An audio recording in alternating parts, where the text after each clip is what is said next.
transition.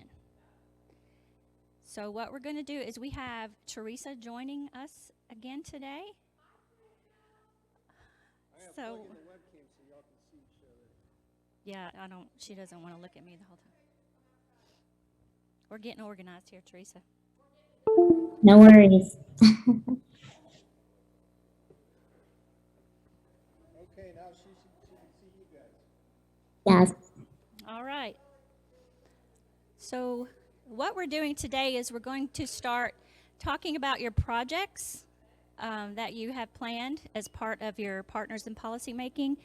This group is focusing on community supports and transportation, and we have Teresa here to be a resource for us for questions about community support. So if you Recording in progress. So if you would like, I think it might help her if you just, a couple of you tell her what projects you're thinking about working on, and then maybe she could give us some feedback on that. Does that sound okay, Teresa? All right. Sounds great. Who wants to start?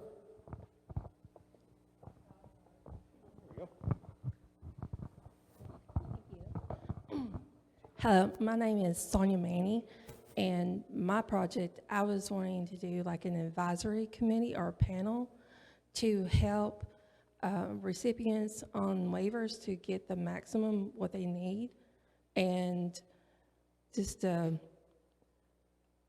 can, I don't know, cover a wide variety of things, but that's basically what I was wanting to do, to be able to help the recipient to understand what they're entitled to on their waiver, but also to how to get it, how to get the resources, and think outside the box.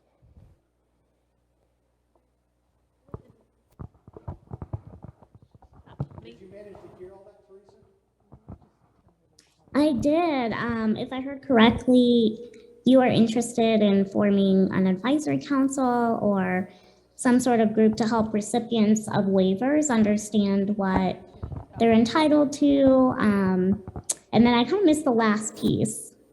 Now, I will say as a group, what she's going to hear is going to be caught by this computer.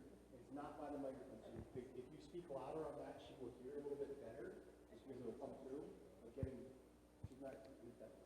Okay. If you, yeah, stand up there. Oh, okay. That might be better. And you can use both. You can hold the microphone and talk. Okay. Okay, I was thinking that to help the recipient to know their rights on their waiver and what's available to them, and to help them to get the maximum from it. And also to think a little bit outside the box on how to get some resources from it in other ways. So, thank you. Yes, ma'am.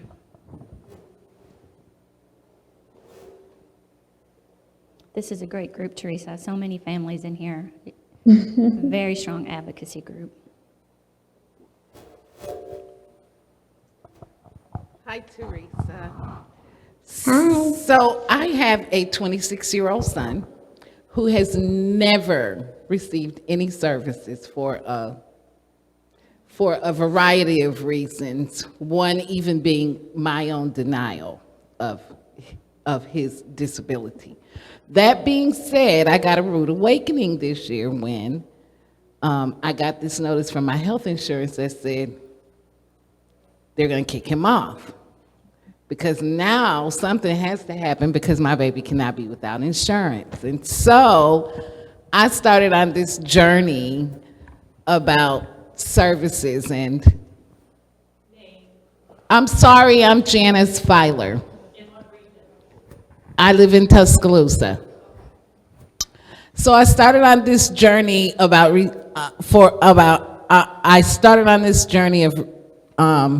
searching for resources, and I'm journaling my journey, and I want to use my journal to create a toolkit for other parents like me that are, haven't grown up in the system and don't know simple things like, if you write this letter and send these resources, your baby can stay on insurance. So that is what my project is. So but you know, my big question, my big hole in my research right now is how to disseminate the information. Once I yeah, because, you know, I've met several people who are just like me. They really don't know about any of this stuff. But I don't know where those places are where I can, you know, should it be a blog, or what should it be? What should it look like? Does that make sense, Teresa?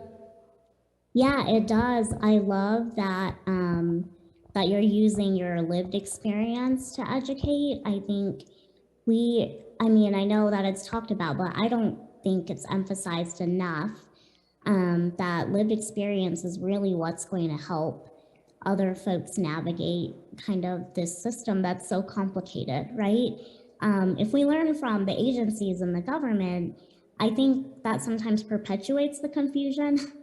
And so I think lived experience is extremely crucial in educating the community.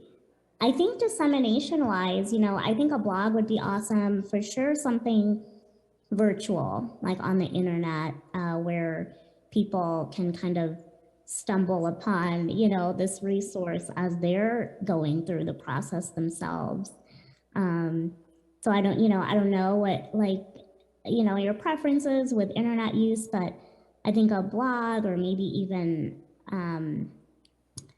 you know, a YouTube channel, you know, whatever the method is, I think you'll have the most reach on the internet, and then people can kind of continue sharing that in an easier way, word of mouth and other modalities. So I love it, and I love the lived experience incorporation. Teresa, any thoughts about Sonia's proposal about maximizing waiver services for people who are enrolled in the waiver? I didn't hear the first part of is this a question? No, I was just saying, do you have any thoughts on what Sonia discussed regarding her project of maximizing the benefits of the waiver? Yeah, I'm trying to think. I was thinking a lot about it, and, you know, I'm wondering whoever this, you know, if this is an advisory council or however this group convenes, you know, what's the best method to kind of reach these parents or families that are navigating the waivers? And I'm wondering if it's through like a healthcare system mode, like, you know, can you maybe reach these families when they're in clinic? Or how can this group educate hospital social workers to kind of give the best information to families? But that's kind of my thought there is, you know, how to catch, again, it's the dissemination question, like how do you reach these parents and families who are navigating this from the very beginning? Hey, Teresa, it's Veronica. That's so interesting. You should bring up healthcare clinics, because just recently, two very innovative women, nurse practitioners, made that a platform. They worked within the UAB system, which, as you know, is a huge medical system in our area in Birmingham. They took it on their own and saw the need for a transition clinic from people with the most significant disabilities, transitioning from children's hospital system into the UAB healthcare system, which is a requirement till at age 21, you're kicked out. So what was happening to these parents? What was happening to these people? So they wrote a grant, it got funded, UAB agreed to give them the space, so they've turned it into this wonderful clinic called the STEP Clinic, and one of our cohorts here is very involved in it. But when I was there and coaching and teaching our physicians who, you know, some people think that physicians don't really care or don't really want to care, but they really do. They brought in the social workers. They wanted to know everything about how can we get our parents plugged into this system, how can they do what Kyle's doing? Where are you getting the funding for it? How is it happening? So yeah, that healthcare setting is a captured setting and then you get to see these people once or twice a year, and they don't disappear from your lives. So I think that's so what we're trying to do here. It just needs more traction. I love that. That was one of the very first experiences of mine professionally was working in Colorado's transition clinic, Children's Hospital here, and kind of we had a really innovative 2-hour clinic. The first hour was a medical provider would meet with the transitioning, adolescent and kind of discuss health needs. And then the second hour would be the youth would meet with me. And if their families wanted to join, that was fine. But we would kind of go through the other community aspects of what transition would look like and, what things needed to change, right? Like how does SSI work when you're an adult? How do Medicaid waivers work?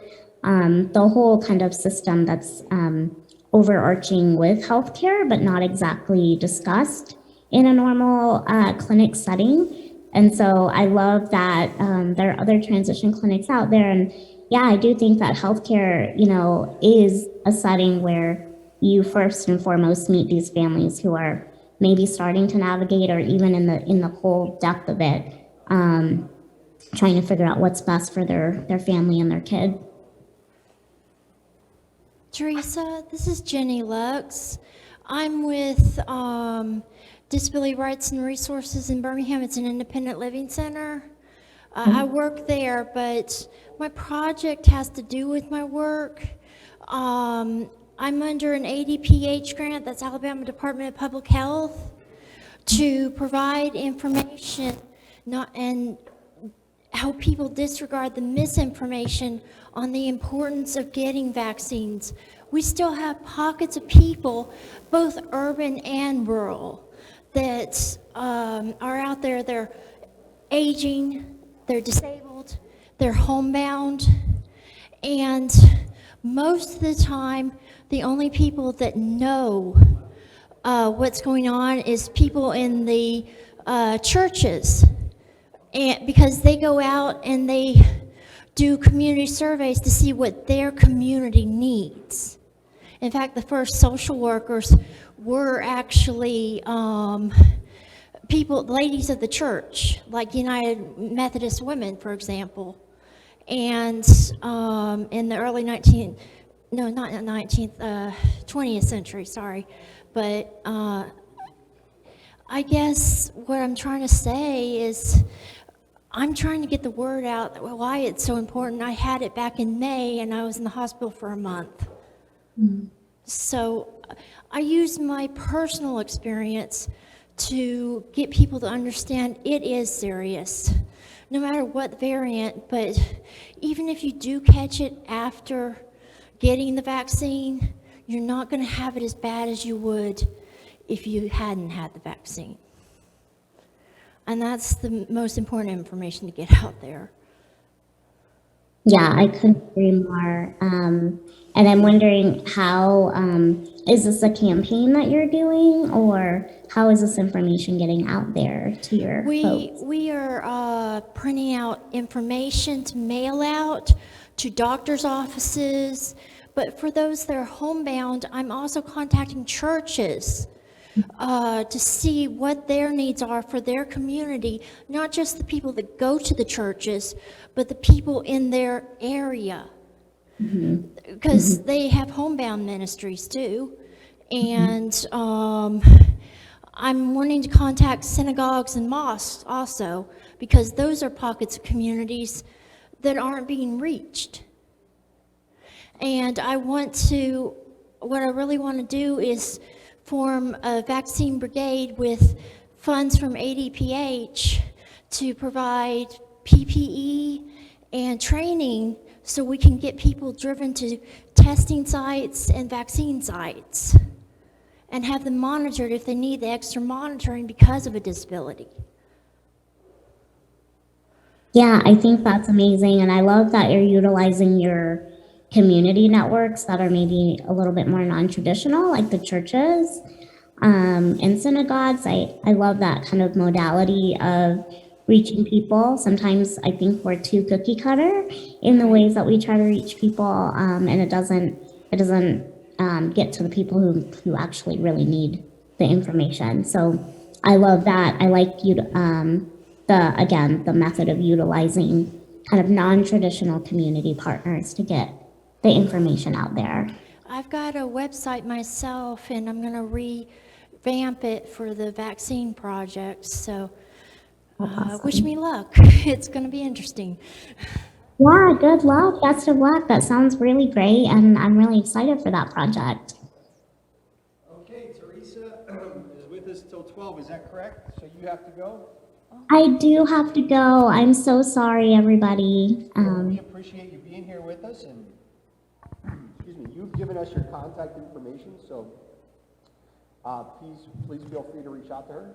But at this time, we'd like to thank her for being here with us. If you guys want to give her a round of applause and head out.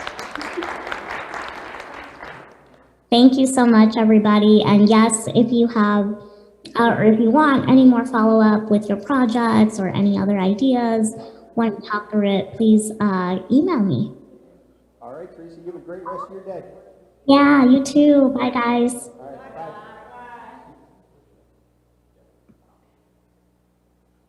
Okay, so the rest of the conversation will just be here in the room amongst ourselves. If anybody wants to lead that, or it's lunchtime.